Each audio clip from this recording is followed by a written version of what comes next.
Thank you for watching. Subscribe on Betrayed Man's Diary for more stories. I'm Nico, 30 years old, and if you'd asked me a year ago what my life looked like, I would have told you I had it all.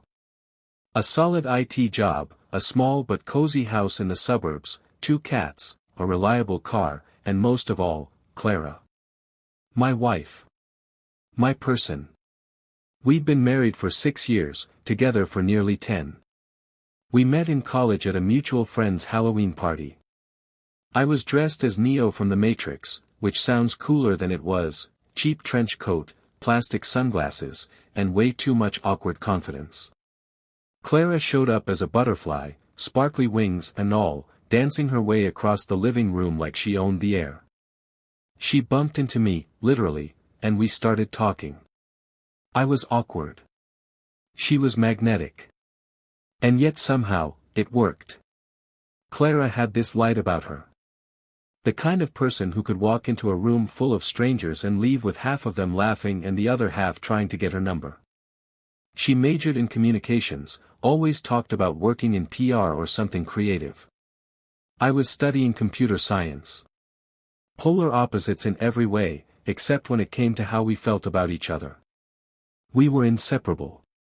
One of those college couples who people assumed wouldn't last but somehow did.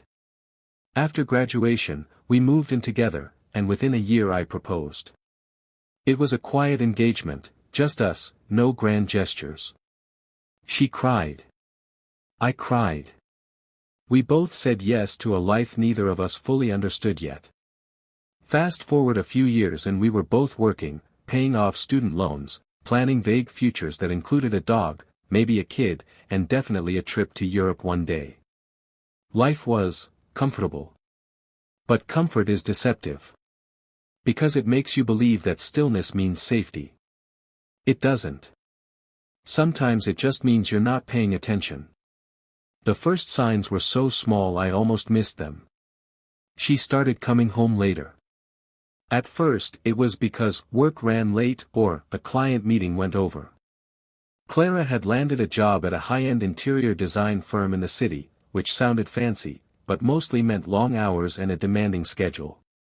Her boss, Alex, ran the company like his own kingdom. He was known for being brilliant, successful, and a little too charming for his own good. I met him once, briefly, at a company holiday party. He was older, definitely mid-40s, maybe early 50s, with sharp features, perfectly tailored suits, and the kind of smile that made you feel like you were being sold something. He shook my hand, said, "So you're the lucky guy who gets to go home with Clara every night." It sounded like a compliment. Now it feels like foreshadowing. There were other signs, too. She started dressing differently for work. More polished. Heels she used to hate wearing. Subtle makeup even on Fridays when she used to come in with a messy bun and no mascara. Then came the texting. Late-night pings. Her phone flipped over on the nightstand. That awkward half-second hesitation before she'd reply, too casual to be casual. One night I asked, "Is everything okay with work?" She looked up from her salad and said, "Yeah, why? You've just been distracted lately." She laughed it off. Just tired. Alex is launching a new project, and it's all hands on deck. I nodded. Let it go. Because that's what trust does. It lets you believe the person in front of you wouldn't burn down the house you built together. But trust isn't invincible. And eventually, it broke. It started with a friend. Clara's friend, Maddie. They'd been close since college, roommates, even. Maddie and I had always gotten along. She was the one who helped me pick out Clara's engagement ring.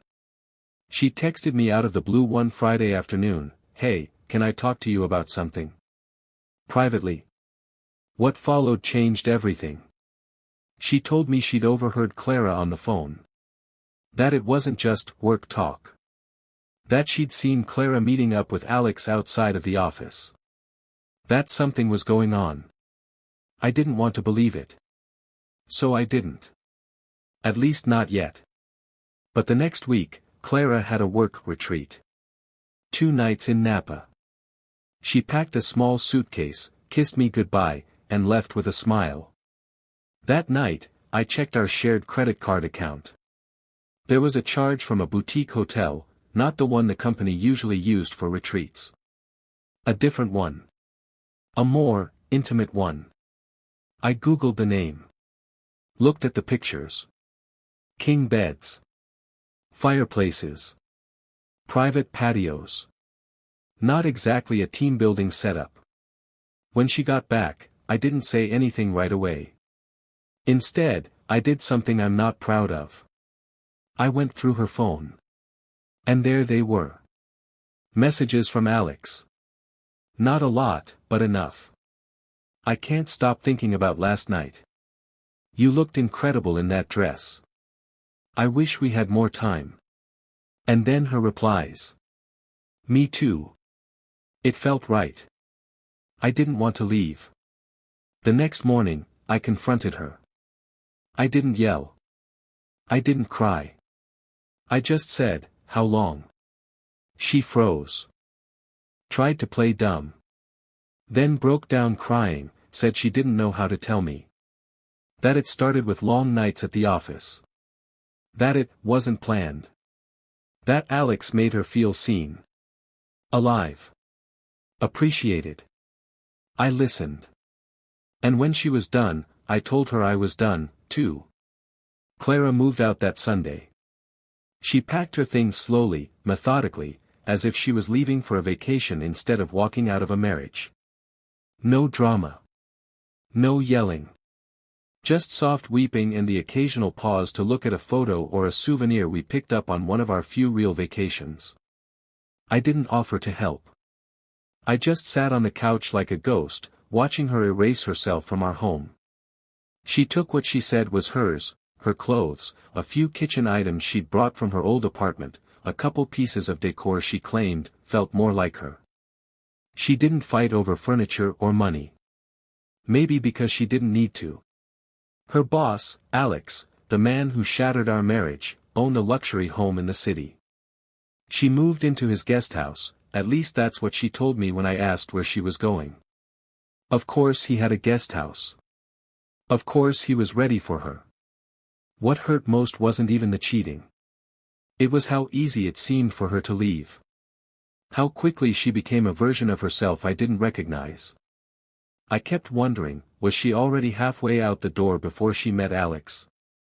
Was I just the last one to realize she'd stopped being mine? The days after were quiet. Too quiet. Our 2 cats, Mocha and Felix, kept wandering around the house like they were waiting for her to walk in. Mocha even sat by the door a few times, tail twitching. It was stupid, but I found myself whispering to her, "She's not coming back." I didn't tell my parents right away. Just said Clara was traveling for work. I couldn't bring myself to say it out loud yet. That my wife had traded me in for a man old enough to be her father. The first person I really talked to was Maddie. We met for coffee a few days after Clara left. I owed her at least that much. Maddie looked guilty, like she'd just ratted out her best friend to the cops. "I didn't want to get in the middle," she said. "But you didn't deserve what she was doing." I told her thank you. And I meant it. We talked for a while.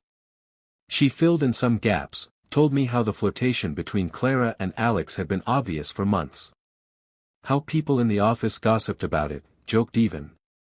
She changed when he started giving her attention, Maddie said. Like she became someone else. That line stuck with me. Because that's exactly how it felt, like Clara had become someone else, and she left the version I knew behind. About a week later, I got a letter in the mail. Not from Clara. From her lawyer. It was clean. Polite. Informing me that she was seeking an amicable, uncontested divorce. She wasn't asking for spousal support. No claims on shared property. Just a clean break. Because she could afford to walk away now. Her new life came with a built-in financial cushion. Alex had money. Real money. Clara didn't have to fight over a $300 couch or a used Camry when she now had access to luxury SUVs and weekend getaways to Napa. The letter felt less like a legal document and more like a receipt for a transaction I never agreed to. I hired a lawyer too. Not because I wanted to fight. Because I needed someone in my corner. His name was Darren, late 40s, balding, sharp as hell. The first thing he said to me was, "She's moving fast because she has something to fall back on. You don't. So take your time. Let the emotional part settle before you sign anything." That advice probably saved me more than I'll ever admit. Because in that moment, I was still unraveling. Nights were the hardest. I'd lie awake replaying everything. That night at the holiday party. Her laugh. The way she stood just a little too close to Alex when she thought I wasn't looking. The late meetings. The change in perfume. The carefully curated lies. Every piece of our life had a shadow now. And the worst part? I still missed her. I tried dating again. Once. A coworker named Jess, sweet, funny, clearly interested. We went to dinner, had decent conversation, but the whole night I kept comparing her to Clara. Her laugh was too different. Her voice too sharp. Her eyes didn't shine the same way Clara's used to when she was being mischievous. Jess called it after one date. Said, "You're not ready." She was right. Then came the second blow. A mutual friend, someone who still talked to Clara occasionally, messaged me out of nowhere. "Just wanted you to hear it from me, Clara's pregnant." My stomach dropped. It had only been a couple of months. Maybe 3. Which meant. I did the math. If the timeline lined up the way I suspected, Clara might have been sleeping with Alex long before she confessed. She didn't just cheat on me emotionally. She was building a future with someone else while still sleeping in my bed. I didn't cry. I didn't scream. I just closed my laptop and sat in the dark for 2 hours, wondering how many parts of my life had been fiction. A few weeks after I found out Clara was pregnant, I got a call from Maddie. She sounded hesitant, like someone stepping on broken glass. "I know it's not really my place," she said, "but I think you should know. Clara's not doing great." That threw me. Because last I heard, she was living in a luxury guesthouse, driving a new Audi, and expecting a child with a man who practically minted money every time he sneezed. I asked, "What do you mean?" Maddie paused. "She called me crying the other night. Said she thinks Alex is pulling away." Apparently, the fairy tale was starting to crack. According to Maddie, Alex had become distant since the pregnancy announcement. Less affectionate. More businesslike. He'd even mentioned the possibility of hiring a nanny full-time once the baby was born, a suggestion Clara took as a sign that he didn't expect her to stick around. Clara told Maddie she felt like a tenant. Like a secret. Like a mistake. I won't lie, part of me felt vindicated. But a larger part of me felt sad. Not for her. For the life we could have had. The one she didn't even give a chance to fix. I didn't reach out to Clara. But I started seeing her more, indirectly. People sent screenshots. Social media posts. She'd wiped most of our shared life from her pages. Photos gone. Relationship status updated. But every now and then, a friend of a friend would tag her in something. And in one of those posts, I saw something I wasn't ready for. Clara, heavily pregnant, standing beside Alex, not smiling. It wasn't the body language of a happy couple. It was awkward. Distant. You could practically see the air between them. I'd spent months assuming she was thriving. That she'd traded up. That maybe I really had been the boring husband, the guy who sat behind a laptop while she faded into a shadow. But now. Now it looked like she was just a woman who made a decision she didn't fully understand. A few days later, Maddie messaged again. She wants to talk to you. I stared at the text for a long time. Then typed back, why? Maddie replied. She said she needs closure. I thought about it for a day. Then said yes. We met at a small park not far from where we used to live. She looked different. Not just physically, though the pregnancy made that obvious, but tired. Like someone who hadn't slept in days. Like someone who realized the dream they chased was actually a nightmare in disguise. She sat down beside me on the bench. Didn't say anything at first. Then finally. I'm sorry. I waited. Let the silence press against her until she continued. I didn't mean for it to happen that way. I looked at her. But it did happen that way. She nodded. Wiped her eyes. Alex isn't who I thought he was. There it was. She told me he'd become cold. That he didn't want more kids, had two from a previous marriage he barely saw. That he wasn't excited about this baby. That he made it clear she wasn't a forever person. He said I was an escape. Not a future. And suddenly, the woman who left me for a man with a personal driver was sitting across from me, alone, pregnant, and terrified. I asked her what she wanted from me. She didn't ask for money. Didn't ask for support. Just said. I needed to tell you I was wrong. I nodded. And for the first time since everything went to hell, I believed her. Not because she was crying. But because she wasn't trying to win me back. She wasn't making excuses. She was just, broken. Like me. I walked her to her car. She turned and asked, "Are you happy?" It caught me off guard. I thought about it for a second. Then I said. Not yet. But I'm not miserable anymore. She nodded. Then drove away. Later that night, Maddie texted me again. Said Clara had moved out of Alex's house. Back in with her sister. Trying to rebuild. I didn't reply. Not because I didn't care.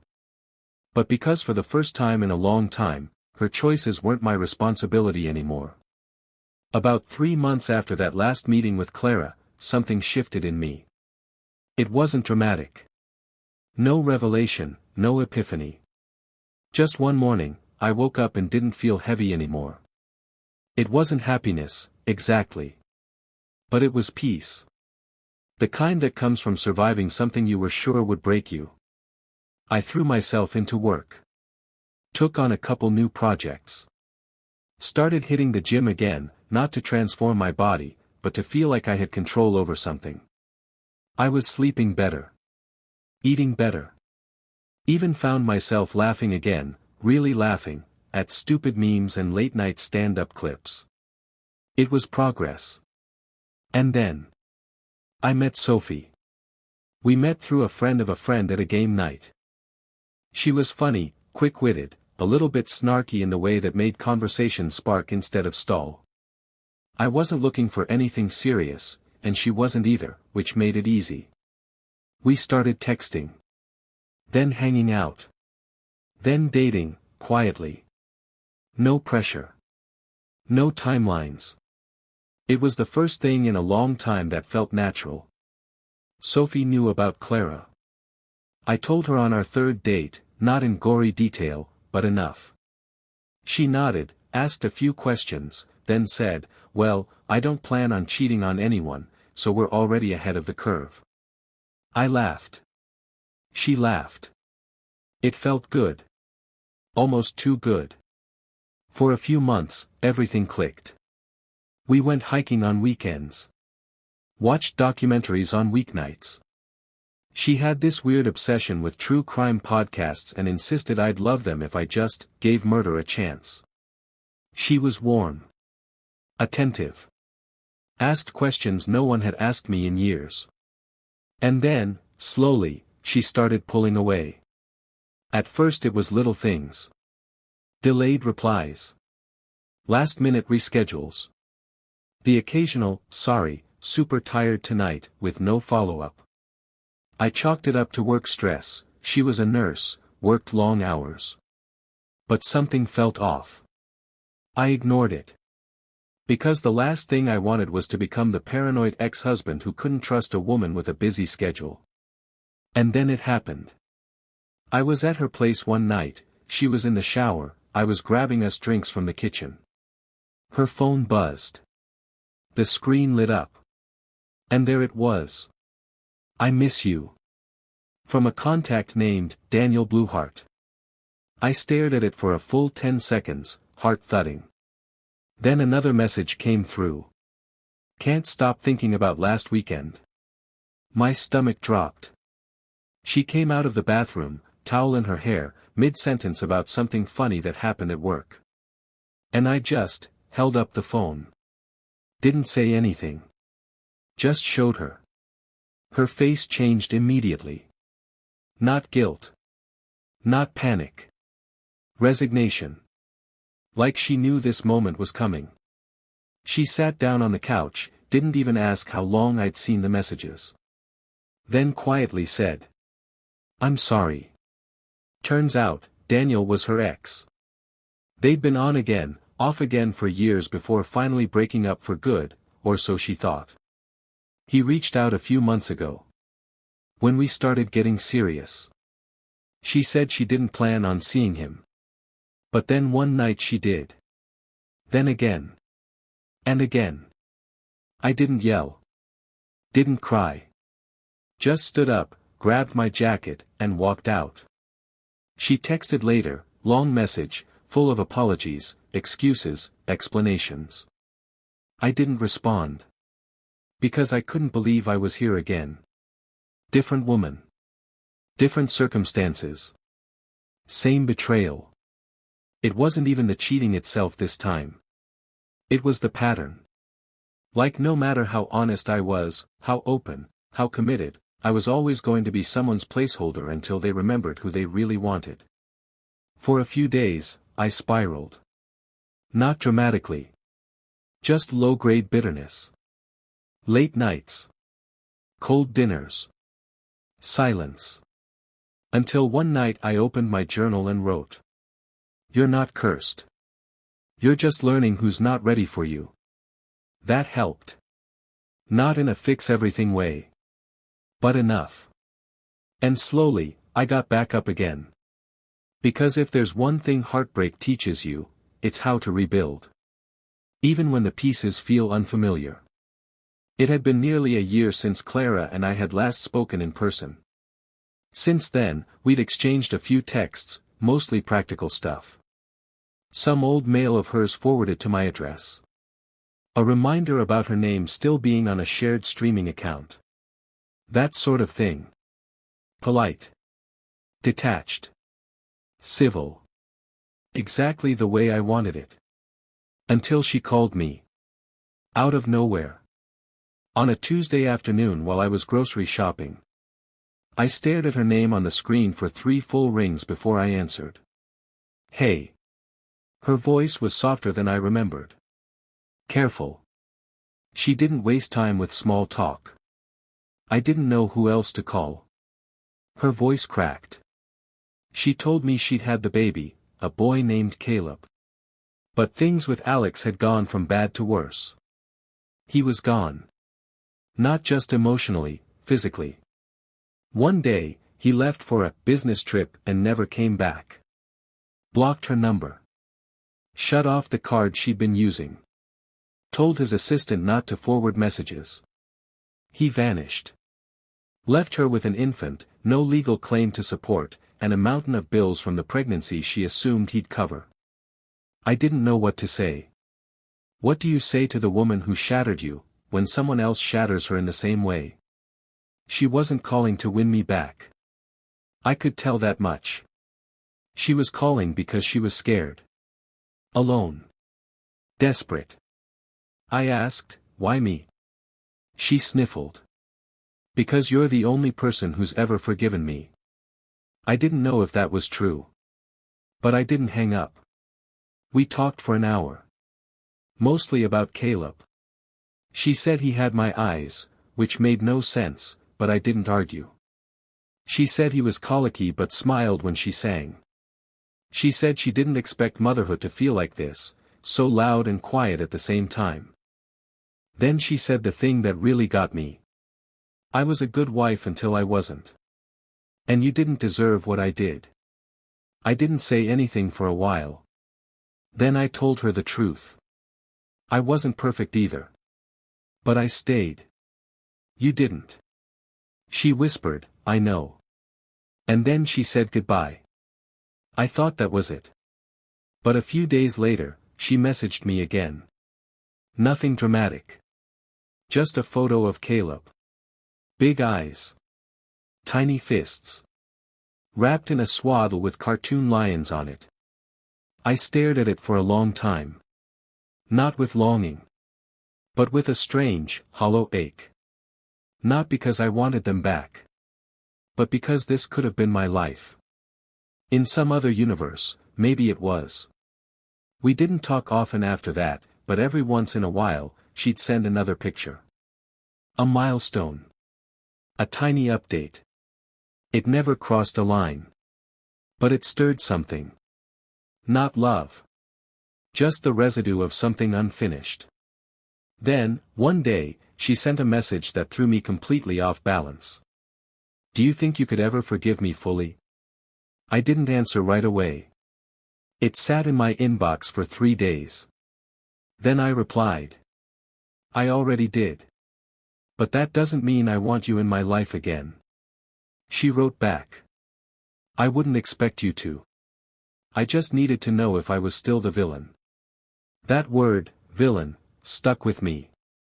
Because it made me realize something. She wasn't trying to undo the past. She was trying to live with it. Just like I was.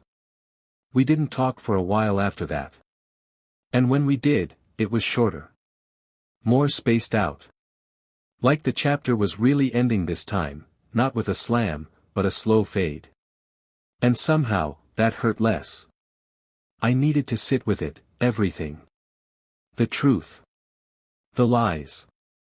The life that looked real but wasn't.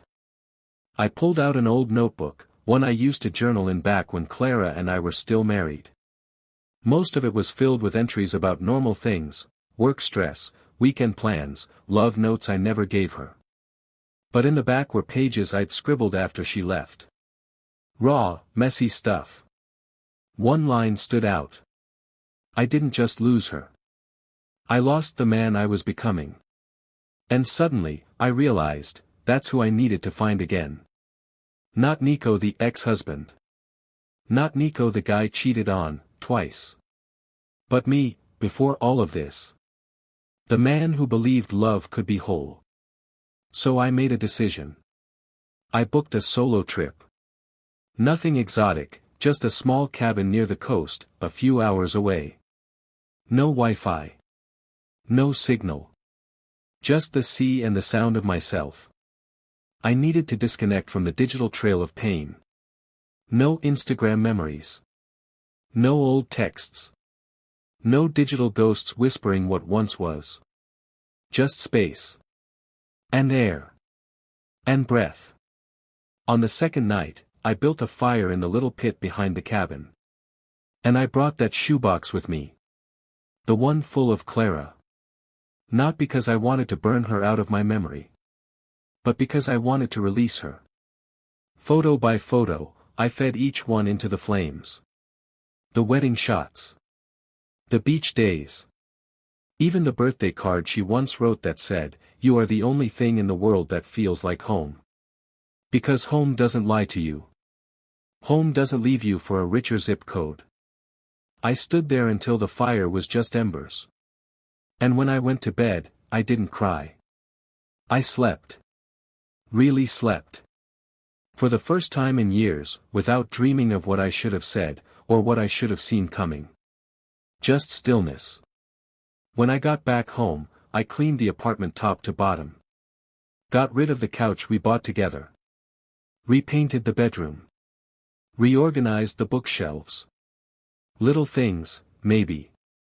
But it felt like telling the house. She's not here anymore. Not even in the walls. And then, one morning, my phone buzzed. A number I didn't recognize. Voicemail. I hesitated before hitting play. It was Clara. Her voice shaky. Hey. I know we haven't talked in a while. I just wanted to say thank you, for listening, for being kind when I didn't deserve it. Caleb's doing well. He started crawling last week. A pause. I know you've moved on. I'm not calling to change that. I just wanted you to know, you really were the best part of my life. I see that now. Then she hung up. No request. No, call me back. Just a voice reaching into the past and finally letting go. I didn't save the voicemail. Didn't replay it. Because I didn't need to hear it again. I already knew who I was now. And I wasn't his anymore. Not the man who waited for a version of Clara that never existed. Not the one who begged for love while it was being sold to someone richer. I was Nico again. And this time, no one else gets to define what that means. It's been 2 years since Clara left. Sometimes it still feels like yesterday. But most days, it feels like a past life, someone else's story I used to tell in my head before sleep. I used to think healing would feel like something magical.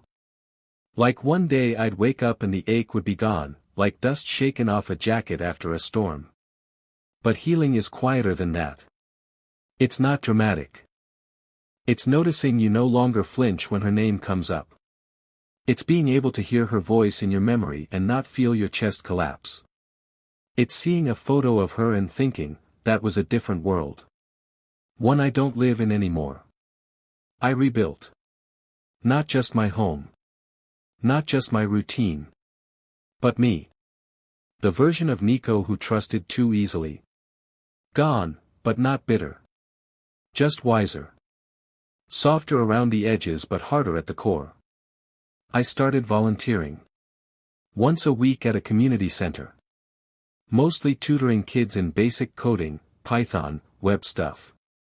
It gave me purpose again. One of the kids, Diego, asked me recently, "Do you have kids?" I paused, then said, "Not yet." He nodded and went back to his worksheet. But for a second, I let myself imagine it. Not the life I lost. Not Clara's version of a future I was never part of. But mine. A future where love doesn't come with conditions. Where loyalty doesn't have to be earned with silence. I don't know if I'll ever remarry. Maybe. Maybe not. I've dated again, slowly, carefully, honestly. No masks.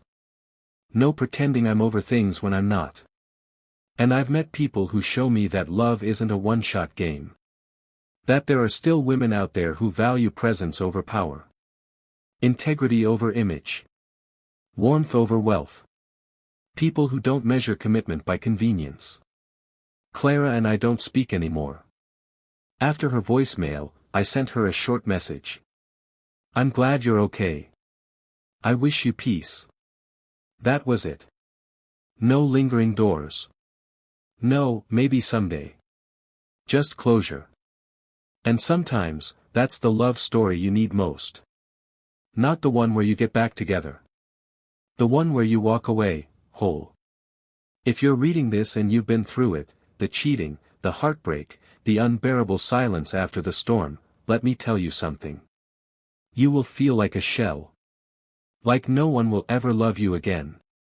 But you're wrong. You will love again. More importantly, you will love yourself again. And that version of you, the one who stands back up. He's the hero. Not the person who left. Not the one who hurt you. You. The one who stayed. Who healed. Who chose himself. I didn't get my rom-com ending. But I got something better. A life I didn't have to beg anyone to stay in. Don't forget to like, subscribe and hit the notification bell so you won't miss any of our dramatic stories. See you in the next video.